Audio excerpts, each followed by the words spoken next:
Planning and Development Committee meeting for October the 2nd, 23rd. Counselor Andrus. Here. Gwaltney. Here. Wolverton. Here. Sims. Here. Nelms. Okay. Okay. she Yes, she left. left. That's Yeah. right, There's that's right. 4 of us. Okay, so we have a quorum. I'll begin with a motion to dismiss the reading and approve the minutes from our last meeting of September 18th. So moved. Second. All right, motion from Counselor Gwaltney, second from Counselor Sims. All those in favor? Aye. Any opposed? Okay, that passes 4-0. All right, old business 080923, public hearing set for October 9th for consideration to rezone 55 Bagby Drive and 65 Bagby Drive from C5 General Business District to Mixed Use District. Applicant John Chapman, owner, 5565 Capital Partners LLC, to facilitate the rehabilitation of 2 existing vacant office buildings for a new mixed-use development containing residential apartments for LGBTQ seniors and individuals with intellectual and developmental disabilities, as well as office space for various mental health and life service organizations. Planning Commission had a vote of 8-0-1 for a favorable recommendation. Cale Smith. Okay. We wanna start, Cale or Randall, John, who wants to bring us back up to, from where we were on the 18th? All right, Randall Minor, 130 Stratford Circle. Yeah. Okay. But where's his sign right there? Thank Yeah, you. sorry. Thanks.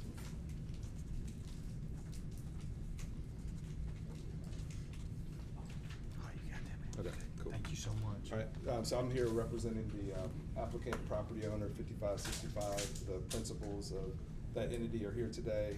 We were at the last committee meeting, and I think, you know, it was just showing up there, the old business description had some other restrictions that we wanted to make clear that were not part of the zoning application. So I submitted a letter, had a conversation with Attorney Kendrick, just kind of outlining, you know, that we don't want additional restrictions. And the plan is for this to be, you know, a continuation of the MXD district that starts at the top of the hill. So that's what we're applying for. We've had some back and forth on what the ordinance would look like. And so I've signed off on the version that I think is gonna be considered on the 9th. And so we're just here today to answer any questions that anyone has about the project or anything. Counselor Jones? So with the taking away the restrictions, so it doesn't have to be, go through the process again? Cause so can we update the documents? I mean, the line item that we have? Yeah, so the agenda item is gonna be amended for the next agenda to reflect what's actually being requested. Yeah, what's been published doesn't have any of this. The ordinance that's been published is being considered, doesn't have those restrictions in it. We now have the letter from Randall, and we're gonna update the agenda item for the agenda on Monday. That would help, yeah, to update, put the Yep. correct verbiage. Yep. Because that's not part of it, we need to take it out. President No, White. it will, Mike Bucket yeah, today. Randall and I actually have been talking about that, so we'll Okay. have that done for Okay. the agenda on Monday. Thank you. Anything else? Questions? I do have a Yeah, question. Councilor So Walker. if we're removing the restrictions that were about, that I guess flew in the face of, fair housing, thank you, I was trying to get that. How do we protect ourselves from basically this whole thing becoming an apartment complex? Yeah, and I can answer it, and I don't know if you wanna, but so, as I was mentioning, so this is a MXD district currently. At the top of the hill, it's MXD, so they can do apartments. But they voluntarily have made it, you know, senior living facility. The same owners, principals, own the Magic City Acceptance Academy building. And so the intent is to have a set of uses that are gonna be compatible with that use. So, you know, in effect, you're trusting the owner. The owner's here, you know, today, and you know, you can ask him questions about the business plan, but we've been working, with some of our folks, in our other offices, to kind of make sure we have a business plan that's legal, you know, that kind of passes muster, but also is kind of supportive of what they're trying to do in that development. So it is senior living? Or is it So, not? the top of those for senior living, I think the thought is for this property, it'll be 55 plus, so, you know, because of your definition of senior living with some IDB component as well. But that's something that we gotta, you know, make sure we have all the verbiage correct, you know, from a legal standpoint. So this is a conversation I'm not aware of. You're gonna limit it to 55 plus now? So that's what the preference will be for 55 plus. But again, the point of it is that the restrictions, you know, we don't want any in the ordinance, you know, and this will be something that we're doing to make sure we're in compliance with. Yeah, and I guess I just wanna make sure, do y'all want I mean, 55 and up is a legal, You can you can legally Right. restrict it to 55 and up. As long as you meet the criteria in the Fair Housing Act. Right. It's Right. not, So I don't know if y'all want that in the ordinance. We do not. Okay. Well, Which That's means what it- I was trying That- to do. that's- Yes. Okay. That's I a think- concern. yeah. Yeah, that is a Yeah. huge. That's a Yeah. major concern, because this will end up being an apartment complex. And it's not Plain you and simple. guys, it's the people that come after you. I'm sure you guys will do the right thing, but we're basically whoever you sell it unrestricting to. this property. We're Going forward. we're That's- approving an apartment complex. Not to mention, I'm just gonna reiterate, I have major concerns on the fact, and I know you said that it's not an issue, that the planning commission voted on this with a set of details that were essentially, were discriminatory. And so they didn't really, we have on our agenda item, they made a favorable recommendation for something that is illegal to do, or discriminatory, how about that? That gives me great pause. I'm not sure that I can get behind this thing. The city council is the ultimate decider of what the conditions are. Then The I would planning ask. commission typically just, all they do is make a recommendation. I understand that, but then we need to remove the favorable recommendation, because they can't have a favorable recommendation for something that's discriminatory. Can they? Does that not open us It up was to a not legal presented challenge? to the planning commission. Yeah, I So- think what Mr. Kendrick is saying is that the planning commission's recommendation doesn't have any legal effect. Right, I understand. So I don't know that They opens. can recommend anything in the world, and you're not bound by it. And so I don't Fair think that anything about what they do opens up a legal challenge with regard to action taken by the city council. Still have concerns. I understand, I There's a reason we understand. have a planning commission, and a reason we have the process that we That's a have. fair point. You asked me about legal, whether I think it opens up legal Sure. action. I don't think it opens up legal action. That may be a concern for you, and I'm not trying to talk you out of that, but. Don't worry. But, not that I would, but I don't think it opens up any legal action Yeah. relating to this item. I mean, the relief is you send it back to them without the recommendation, and they make a recommendation, they deny it, you're still not bound by that. Right. Or they can recommend it without any restrictions, and you're still not bound by that. Yeah. It is Fair a enough. form over substance issue. The city council makes the sole determination. I have discussed this with the planning commission and their chairman, so hopefully we won't have this issue again, but that's y'all's call. Yeah, the only thing I'd say, Madam Chairman, it just, we rely on them to take the information that's presented correctly and then make recommendations to us based on that, and that was not done in this case. It How was it with, not with the done? restrictions. It was with the restrictions that they were presented the plan, and they approved it based on the restrictions. So now, we remove all restrictions, it's an apartment complex. But again, I'm not arguing that you can or you can't put restrictions on it, other than the Fair Housing Act. If you wanna limit it to being associated with a school, which is what I hear that is the motivation here, that's fine. If it's proffered by the applicants. It's not a condition that we can put on it. I guess I'm just saying that it was, If you send it back and it's published again, all you've accomplished essentially is that the planning commission will be told that they can't put restrictions on it, and they'll send it back to you. I don't know the full makeup of how these two buildings are set up. The other building is in process in council.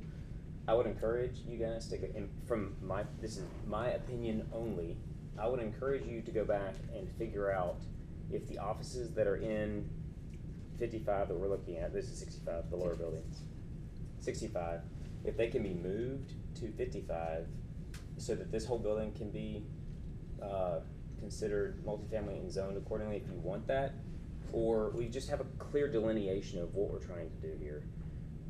The MXD zoning is just too broad, in my opinion. The offices are going to 85. So this there's is- no, was this is all only senior. residential. Oh, Yes. well, All not senior, sorry, residential. only residential. So, I don't No, think that's no, right. it's not. either. That- There's a small amount of office, so Okay. That's why 55 it's has gotta about be 2,000 Okay. square feet, and Yeah, then there's 65 offices. is about 10,000 square feet. Okay, I'm And the sorry, office is- I Yeah, missed so- that. So in that's, our- so there are For three 6 properties. Right, yeah, 85 There's is 55, 65, clinic and slash 85. office. 55, 65, you know. That's I what thought we're it was residential. talking about Okay. today, Okay. correct. And so 65 has 10,000. These two connected by the Sky Bridge. That's right. Yeah. And then y'all are demolishing the Sky Bridge, right? The current Sky Bridge will be demolished and be replaced with an accessible path of ingress egress. So and if you want to just speak to this, the office component. So to the point, I guess, of trying to isolate uses, offices in one building and residential in another, the intent here really is for this to become one parcel. So I think that's part of the rezoning and redevelopment here, is that this becomes resurveyed into one parcel. So it's really one building, if that makes sense. So under roof in the one building would contain multiple office uses along with residential. And so everyone's on the same page, we don't make it one parcel, the planning commission does that. That's why that's not before us, is we don't have any say in combining Is parcels. that going to be before the planning commission before this comes for public hearing? No, this one's set for This is public like hearing public. next week. There is no set order of how that has to work. They can do it either way. All right, Sims Gwaltney, go ahead, Sims. Councilor Andrews, I was trying to think back to 2 weeks ago. I think we, had one focus in our conversation discussion primarily, and I don't know that we actually received a presentation from the applicant to this committee. Maybe we did, but if we didn't, could we? Is the applicant prepared to present, an overview tonight? Because I don't know that we actually had that last time. Okay, I think we Did we? did, or did we Well, just? I'm not sure what. We had what 85, I present- guess they had 85. but- Yeah, I'm not sure what presentation we're talking about. If it's, A project overview? are you just talking about the buildings and the work they're gonna do on the buildings? Yeah, I mean, 'Cause because I think we had some of There's it. some confusion about, what are the mixed uses, I remember some of it from the planning commission meeting, but I don't feel like in committee we actually received any type of overview presentation. Yeah, I mean, I don't And, think and there's I any know some problem of with it may have talking. changed, so. Yeah, I don't think there's any problem with asking questions or getting them to say what's going on with the, what your plan is for the buildings and why it's MXD, what usage you're planning on using. Sure, so this is the parcel, I guess, in question for the committee this evening. I think the 85 Bagby, 85's we, out, there's a separate yeah. matter, so let's That's not right. get those confused. Currently, on site, okay, this is page north up here, this is 65, I'm sorry, this is 55 Bagby, and this is 65 Bagby, as it's currently addressed in the Homewood system. Again, there's this existing sky bridge at level 2 that's being demolished. It'll be replaced with an on-grade path of egress, so a corridor, if you will. A newly constructed building will occur here between the two buildings. What is going on in the newly constructed building would be a medical office, a medical deliverable, similar to like a dock-in-the-box type practice. That would be general medical, but it would be geared to have an emphasis on geriatrics. Okay, it would be operated by one of our community development partners, which is Birmingham AIDS Outreach, which operates the Magic City Wellness Center on 5th Avenue South, currently in conjunction with the 1917 clinic that's operated by UAB. So that's the primary function unrelated to residential that's going on in this building. Additionally, our second community development partner, which is Triumph Services, who did speak at the Planning Commission, is kind of our operating partner in the project. So just as the buildings lay out, there is the half of the first floor of 65 Bagby would contain offices for Triumph Services to have a full operating program going on at this great ground floor in this building. Additionally, they will have some offices here at the central building, the newly constructed central building. Beth, who is the CEO at Triumph Services, I think spoke in a lot of detail at the Planning Commission, and she certainly will be available to speak to council. I'm sorry she couldn't be here this evening. But they're a well-regarded established program. They've been operating around for many years now. But their primary operation is vocational services, training, life coaching, and skills related to those in the IDD community, intellectual and developmental disabilities. The location of this project lends itself very well to that community because up Bagby, if you continue up here at Goodwin Crest, the state agency that administers all the programming for those in the IDD community is located up there and have been there for 15 or 20 years.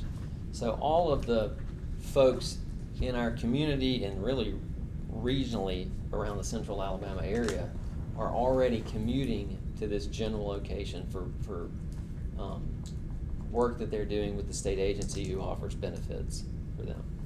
So Triumph Services, again, is the community development partner who will work with us to offer all of the life coaching, a lot of resident support services, to really help create this kind of ecosystem, sense of community that we're trying to bring to the building. I don't know if that answered fully So the that's question. helpful. So in this discussion of Triumph as a partner and about the residential, a portion of the units being 55 plus, or it exclusively being 55 plus, obviously Triumph's involvement as part of that is anticipation that some of the units would be marketed to individuals with developmental disabilities or intellectual disabilities. Correct. But there will be no restrictions on units to that effect because that you're not allowed to do that. But it would be marketed to those individuals. Is that correct? Correct, yeah, Okay. and we're, just to put a finer point on it, we haven't figured out the exact way to get there to really get targeted in a precise way, but that's what we're working on. It is, and I'm confident that that can be achieved. Locally and within the state, there's no residential programming that is exclusively for those in the IDD community, but they do exist across the country. And there's been several that have opened in recent years, and so we're working with the National Apartment Association where we're already members, and we operate quite a few multifamily units. And really that's been a big piece of our interest in the project, is that over the years we've been in business now, we've just had numerous caregivers, family members, brothers, sisters, mothers, whatever, of folks who do suffer with an intellectual and developmental disability, who want a safe, residential deliverable for their loved one. And that's what the whole intention of this project is, to do so. And there's been other case studies that have shown when you mix an IDD community with a 55 and up community cohabitating under one roof, that's when the highest level of success is achieved, because both of those communities are seeking really the same thing. They're looking for kind of a social outlet. They're looking to kind of break through and have some engagement, and that's what this project would allow. Kind of as a follow-up to that, you mentioned that there's other developments in the nation, but not in Alabama, that kind of follow this model. Do you know if their funding is the same as yours? For example, yours is currently anticipated to be privately funded only, is that correct? Correct. Do you Yes. know if those other models are publicly funded and possibly There's restrictions both. with the There's funding quite a few. Naperville, Illinois recently has issued RFPs, and they're very close to opening a public-private partnership project. But there's quite a few private partnerships across the country. Most of those utilize some, incentive packages and they operate under, you know, whether it's through an FHA financing. Our intention here is for that not to be the case, for it to be truly private. Thanks. Councilor Wall. Yeah. I think the only other, I forget who made the comment at the last meeting, and it kind of carried with me. I don't think it, I don't know who made it. Someone said that the master plan for the city of Homewood included these parcels being MXD, and that is not the case, that I know of. Because none of our most recent master plan only pertained to downtown. Our 2007 master plan did not include MXD for this area, only commercial. So just for the record, I wanted that to be clarified. That was not the case. It sounds like, I mean, the project sounds wonderful. It really does to me, and I'm just speaking again as myself, sitting on the committee. I just have the MXD piece, after you guys, like I said before, after you guys are long gone, and especially if the parcels combined into one super parcel, there's so much risk there for the city, you know. And so, and to confirm, there still will be a senior component, but not restricted. So Right, no I would like to restrictions. encourage you to work with, Chief Broadhead, Battalion Chief Broadhead. Deputy Chief Broadhead and Chief Hill, yeah. I didn't mean to demote you there, sorry about that. Work with them on how, one of the biggest problems we have is the burden of the number of calls that fire receives related to facilities that would cater to that audience. So that we can figure out how we can mitigate the burden being put on fire. We run to certain facilities, we run 400 times a year. I don't know what that looks like. Well- Those guys know their data and they know how to figure out how to accommodate for it. you hear it. What? I Well, if you- see the calls. If you follow the call logs, you get a lot up the skyline above Yes. this as well, so. Absolutely, so just numbers, and it's a data thing, and I brought it up a little bit in the planning commission meeting. It's a little over 200 times a year, real close to here, 400 times a year across town, a little over 200 something, it's another place down on Lake Shore. Anytime you put that many, 55 plus especially, and it's just gonna generate a lot of call volume, which is definitely something we could do, it just has a cost to it. So. Related to that, I mean, just from a strategic standpoint, I mean, if you're responding to one area, I mean, from an efficiency standpoint, it sounds like at least it's consolidated to respond to one site versus sites all across the city. And if there are, you know, within our city limits, individuals with disabilities and individuals who are 55 plus, I mean, isn't there, I mean, We talked briefly during the planning commission meeting that the medical office on site should help care for those, the other facilities don't have that. Is that 24/7 though? I guess I figured it out. No, not 100%.